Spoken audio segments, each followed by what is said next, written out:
In the quiet countryside of Essex, England, once stood a house so haunted, it earned the title of the most haunted house in England, Borley Rectory. Its name alone sends chills down the spines of paranormal enthusiasts. A place where ghostly figures wandered the halls, objects moved on their own, and the echoes of tragic pasts never faded. Today, we explore the chilling history and hauntings of Borley Rectory. Borley Rectory was built in 1862 by Reverend Henry Bull. It was a grand Gothic-style mansion designed to house the rector of Borley and his family. However, even from the very beginning, strange occurrences were reported.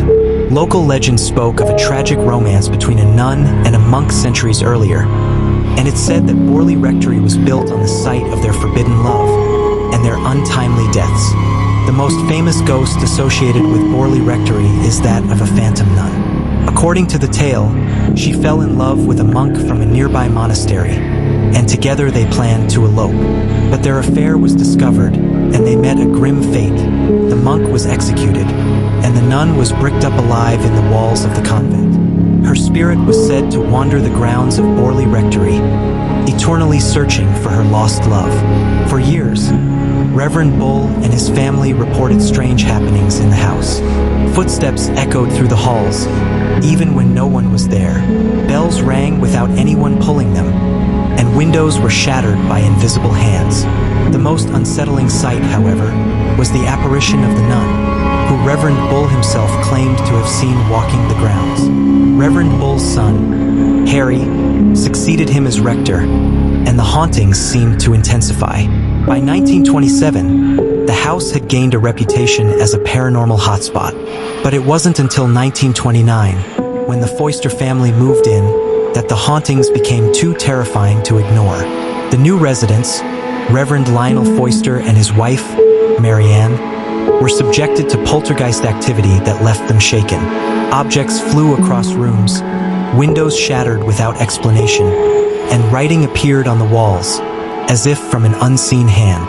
Marianne herself claimed to have been slapped, thrown from her bed, and even held down by invisible forces. Despite the horrifying experiences, the Foysters lived in Borley Rectory for 5 years before finally moving out. But by then, Borley's reputation as a haunted house had solidified, and it had caught the attention of one man, Harry Price, a renowned paranormal investigator. Harry Price was no stranger to investigating the paranormal. He arrived at Borley Rectory in 1937, determined to uncover the truth behind the hauntings. For a full year, Price and his team of investigators documented their experiences at the rectory.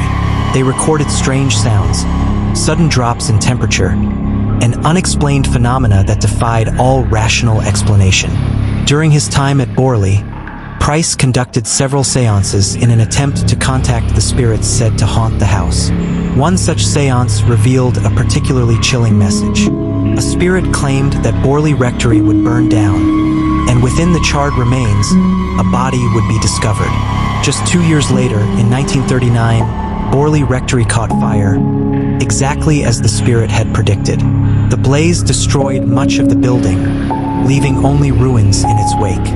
And as investigators sifted through the debris, they made a shocking discovery. A human skull was found, buried beneath the rubble.